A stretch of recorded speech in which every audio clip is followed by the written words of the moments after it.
Hello दोस्तों, welcome to app stocks. दोस्तों, पंजाब नेशनल बैंक का क्वार्टर 4 का रिजल्ट आ गया है। यहाँ पे सबसे पहले आप देख लीजिए 0.64 पैसा करके कंपनी डिविडेंड का ऐलान कर दिया है, लेकिन अभी भी शेयर होल्डर्स का मंजूरी बाकी है जो कि इनके एजीएम में मिल जाएगा। अच्छा बात है। अब चलिए चलते हैं कंपनी के रिजल्ट के ऊपर।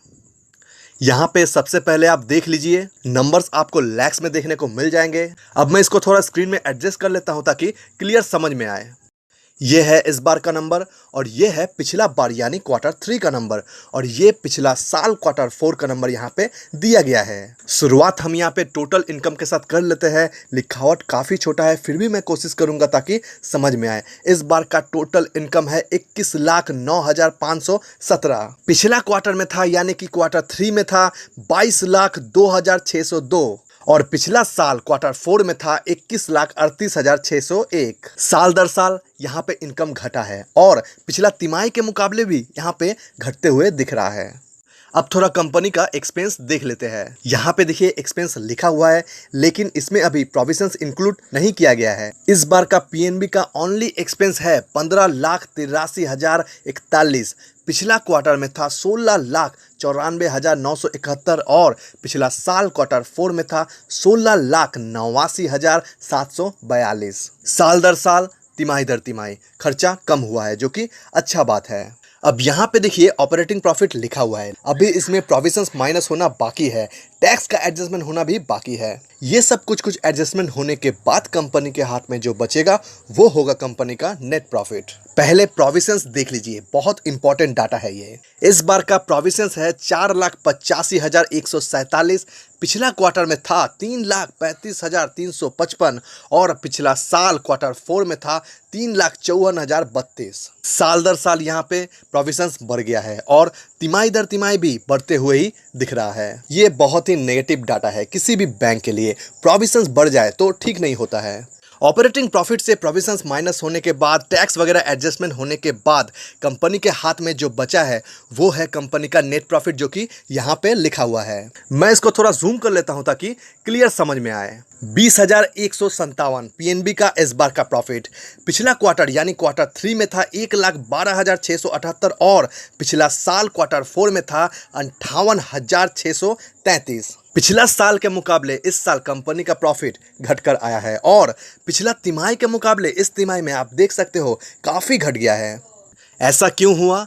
क्योंकि कंपनी का प्रोविजंस इस बार बहुत ही ज़्यादा बढ़ गया है। पिछला बार 3,35,000 था कंपनी का प्रोविजंस और इस बार देखिए 4,85,000 तक बढ़ गया। प्रोविजंस ऐसा पैसा होता है जो बैंक खुद ही समझता है कि वो पैसा अब डूब गया है, रिकवर होने का कोई चांस ही नहीं है। ऐसे पैसों को प्रोविजंस के कैटेगरी में डाला जाता है। अब ऐसे पैसों को मतलब प्रोविजंस को किस तरह एडजस्ट किया जाता है? प्रॉफिट से एडजस्ट किया जाता है। प्रॉफिट के अमाउंट से प्रोविजंस को घटा दिया जाता है तो जाके एडजस्ट हो पाता है, लेकिन उसके बाद प्रॉफिट ही कम हो जाता है, जो कि पीएनबी के साथ इस बार हुआ है।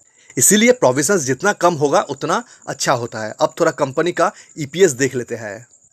यहाँ पे देखिए ईपीएस दिया गया है। इस बार है 0.18। पिछला क्वार्टर में था 1.02 और पिछला साल क्वार्टर 4 में था 0.56। साल दर साल बोलिए या फिर तिमाही दर तिमाही, दोनों के मुकाबले ही इस बार ईपीएस घट कर आया है। नेचुरल बात है, प्रॉफिट घटेगा तो ईपीएस भी घट जाता है। अब यहाँ पे देखिए कंपनी का एनपीए लिखा हुआ है। हम यहाँ पे ग्रॉस एनपीए को कंपेयर कर लेते हैं, जो कि इस बार है 92,44,804।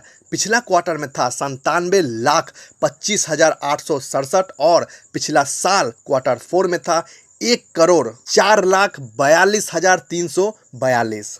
आप यहाँ पे देख सकते हो पिछला साल के मुकाबले इस साल एनपीए घटा है और पिछला तिमाही के मुकाबले भी यहाँ पे एनपीए घटकर आया है, जो कि अच्छा बात है। एनपीए भी प्रोविजंस की तरह जितना घटकर आता है उतना ही अच्छा होता है। यहाँ पे नेट एनपीए भी दिया गया है, परसेंटेज के फॉर्म में भी दिया गया है, आप चाहो तो देख सकते हो। तो दोस्तों, आप कह सकते हो कि पीएनबी का रिजल्ट ठीक ठाक नहीं रहा, कमजोर हुआ है। प्रोविजंस काफ़ी ज़्यादा बढ़ गया है, इनकम भी उतना खास नहीं रहा। हाँ, एक्सपेंस थोड़ा बहुत कम हुआ है पिछला बार के मुकाबले, पिछला साल के मुकाबले, लेकिन इससे नहीं चलेगा। प्रोविजंस को कम करना पड़ेगा। हाँ, एनपीए पिछला साल के मुकाबले, पिछला क्वार्टर के मुकाबले ठीक ठाक था, लेकिन इतना से नहीं चलेगा। ओवरऑल कमजोर ही था इस बार का रिजल्ट। तो फिर दोस्तों अभी के लिए बस इतना ही। जानकारी अगर अच्छा लगा होगा तो इस वीडियो को एक लाइक जरूर कीजिएगा, और अगर चैनल पर नए हो तो इस चैनल को सब्सक्राइब करके रखिए, क्योंकि शेयर मार्केट से जुड़ा हुआ अपडेट हम इस चैनल पर लाते रहते हैं। तो फिर हम मिलते हैं नेक्स्ट वीडियो में, तब तक के लिए गुड बाय।